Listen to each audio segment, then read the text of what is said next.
खुलुमबाय इलेक्शननि रिजाल्ट होखांनायनि उनाव मैया आसामनि chief minister doctor Himanta Biswa Sharma बिथाङा मैया बुंदों दि बिथाङा आसामनि गभर्नर लक्ष्मण प्रसाद आचार्य बिथांखौ लोगो हमनानै हिमन्त बिथाङा चिफ मिनिस्टार बिबानखौ नागारनो थाखाय रेजिगनेशन लेटारखौ होगोन। बेनि उनावसो गोदान सरकार दानाय जागोन आरो सतबांसा एबा समायखिरा लानाय प्रग्रामाव हिमन्त बिश्व शर्मा बिथाङा इन्डियानि प्राइम मिनिस्टार नरेन्द्र मदि बिथांखौ लेंहरगोन।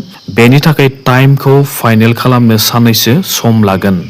नरेन्द्र मदिनि टाइम आरो डेटआ फिक्स जायोब्लानो समायखिरा लानाय प्रग्रामखौ लानाय जागोन होननानै हिमन्त बिश्व शर्मा बिथाङा मैया बुंदों।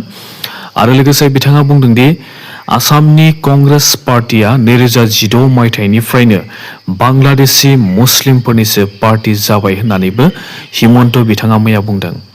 आरो बांलादेशी मुस्लिमफोरखौ फैगौ समाव गाज्रियै ट्रिट खालामनाय जागोन होननानैबो हिमन्त बिथाङा मैया बुंदों। आरो मिया मुस्लिमफोरा सासेनि बारा हिन्जाव लानायखौ बन्द खालामथारनो नांसिगोन होननानैबो हिमन्त बिथाङा बुंदों। आरो मिया मुस्लिमफोरा उन्दै बैसोनि हिन्जावसा जुलि खालामनायखौ बन्द खालामथारनो नांसिगोन होननानैबो बिथाङा मैया बुंदों।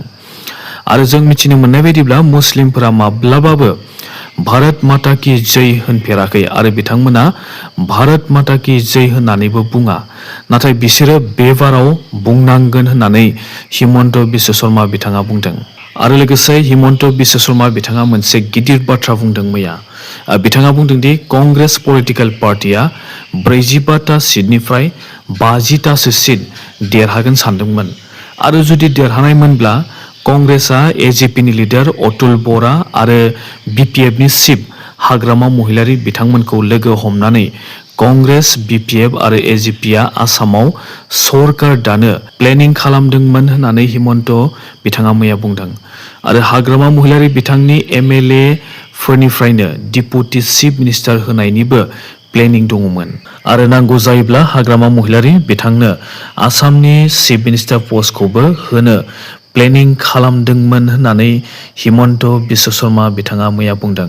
हिमन्त बिश्व शर्मा बिथाङा बिपिएफनि प्लेनिंखौ मिथिना दंखायोमोन, नाथाय कंग्रेसआ 45टा सिट देरहानो हानायमोनब्ला बेफोर जागौमोन, नाथाय कंग्रेसआ 19टाल' देरहानो हाबाय।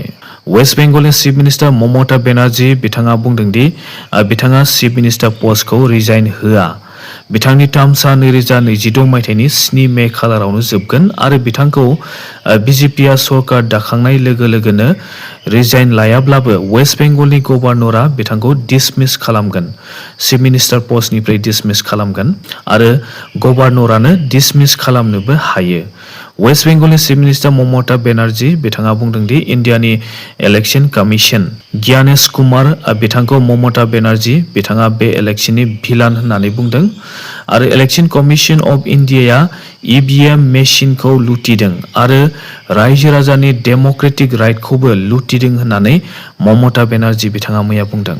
आरो लोगोसे इलेक्शन कमिशन अफ इन्डियाया बिजेपिनि जानानै खामानि मावनायखायसो बिजेपिआ देरहादों होननानैबो बिथाङा बुंदों। आरो बिजेपिआ इलेक्शन समाव आईएएस अफिसार, आईपीएस अफिसारफोरखौ सोलाय सोल' खालामना बिजेपिखौ मोजां मोनग्रा अफिसारफोरखौ सायख'दों आरो बिजेपिआ डाइरेक्टलि इलेक्शन कमिशनजों खेला गेलेदों आरो इलेक्शन कमिशन अफ इन्डियाया बिजेपिनि जानानै खेला गेलेदों आरो बेनिखायसो बिजेपिआ देरहानो हादों होननानै तृणमूल कंग्रेस पार्टीनि लिडार आरो वेस्ट बेंगलनि चिफ मिनिस्टार ममता बेनार्जी बिथाङा बुंदों। थारैनो इलेक्शन कमिशन अफ इन्डियाया बिजेपिखौ सापर्ट खालामदों ना खालामाखै बेखौ जोङो उनावसो मिथिनो मोनसिगोन। एलपीजी गेसखौ लानानै इन्डिया सरकारा मोनसे गोदान नेम बानायदों। बे जाबाय नखरसेयाव मोनसेल' गेस थानांसिगोन, डुवेल जानो मोननाय नंलिया, डुवेल थानो मोननाय नंलिया। खायफाहा एलपीजी आरो पीएनजीबो दङ, बिथांमोना एलपीजी गेसखौ सारेन्डार खालामनो नांगोन। पीएनजी थानायफोरनो एलपीजी गेसखौ होनो थिनाखै आरो गेसखौ मोननो थाखाय ओटीपी बेस डेलिभारि खालामना होनायखौ जोङो नुनो मोनदों। बेनिखायनो केवाईसी खालामथारनो नांगोन।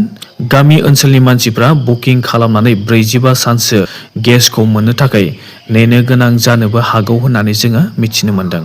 आसाम एसेम्ब्लिनि इलेक्शननि रिजाल्टआ जोबनानै थांबाय आरो UPPL पलिटिकेल पार्टिया 0 जाबाय।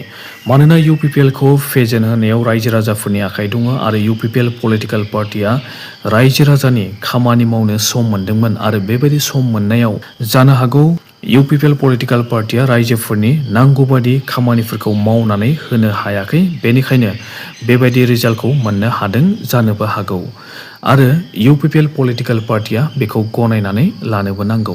BPF आरो BJPआ BTCआवबो पावाराव फैबाय। BPF आरो BJPनि गुबै थांखियानो जादों ओनसोलखौ जौगाहोनाय एबा डेभेलपमेन्ट खालामनाय, फेक्टरि बानायनाय, इन्डास्ट्रि बानायनो थांखि लानाय, शपिं मल बानायनाय बायदि बायदि। BTCनि बयबो रायजो राजाफोरा BTCखौ जौगानायखौ लुबैनानैनो दिनै BPF आरो BJPखौ सापर्ट खालामनानै भट होनानै बर'फोरा देरहा हरदों। दिनै BJP एबा BPFनि केन्डिडेटआ बर' एबा गुबुन हारिनिबाबो बर'फोरा जेबो सानलिया। BPF पार्टी एबा BJP पार्टीनि केन्डिडेटआ बर' मानसिफोरखौ बेसेबां मुगैयो बेजों खोथा गैलिया। मानोना बर'फोरा बेफोरखौ सानबाय थाया आरो साननानैबो मुलाम्फा गैया होननानै दिनैनि दिनाव बर'फोरा बेबायदि सानो। जायखिजाया हारिनिबाबो BPF आरो BJP पार्टीनि केन्डिडेटल' जानो नांगौ।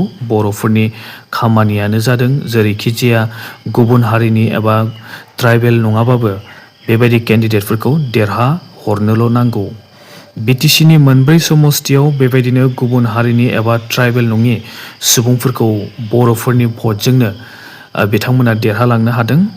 बावखुंग्रि समस्तियाव नायोब्ला BPFनि केन्डिडेट रुपम चन्द्र रय बिथाङा देरहालांबाय। बिथांखौ देरहाहरनायाव बर'नि आखाइ दङ। बिजनि समस्तियावबो BJPनि केन्डिडेट अरुप कुमार दे बिथाङा देरहालांबाय। गरेस्वर समस्तियाव नायोब्ला बेयावबो BJPनि केन्डिडेट भिक्टर कुमार दास आरो पर्बतजरा समस्तियाव नायोब्ला कंग्रेस पार्टीनि केन्डिडेट मोहाम्मद आशराफुल इस्लाम शेख आरो टंला समस्तिनिफ्राय BJPनि केन्डिडेट बिकन चन्द्र डेका बिथांमोन बयखौबो बर'फोरा गोसो गोरबोजों मोजां मोननानै भट होनानै देरहाहरदों।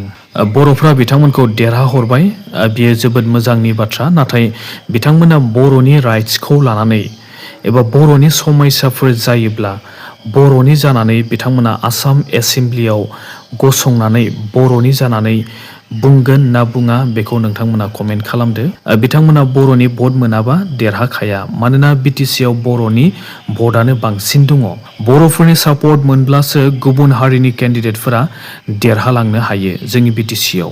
BJP पार्टीखौ दिनैनि सानावबो बर'फोरा सापर्ट खालामनो हमदों, मानोना BJPआ बयबो मानसिफोरखौ समान डेभेलपमेन्ट खालामो आरो डेभेलपमेन्ट जानो खाबु होदों होननानै जोङो बुंनो हायो।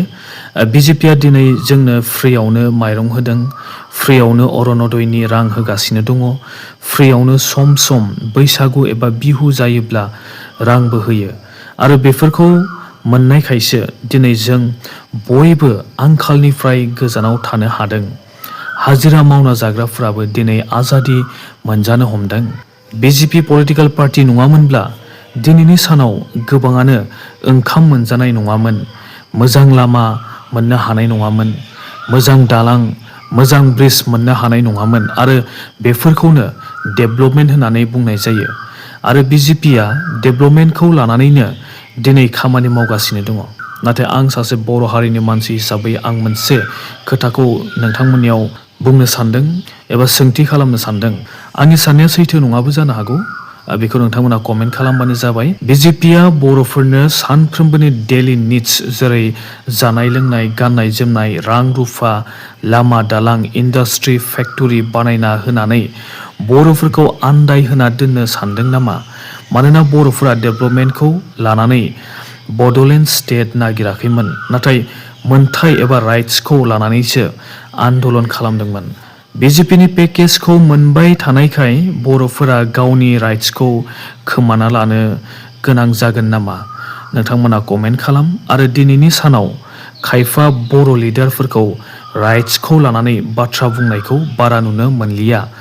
सानसे समाव बर'फोरनि मोनथायखौ लानानै आन्दलन खालामग्रा लिडारफोराबो दिनैनि सानाव राइट्सखौ बुंलिया नाथाय बिथांमोना डेभलपमेन्ट जानो नांगौ होननानैसो बुंनायखौ जोङो बिथांमोननि खुगानिफ्राय जोङो खोनानो मोनो।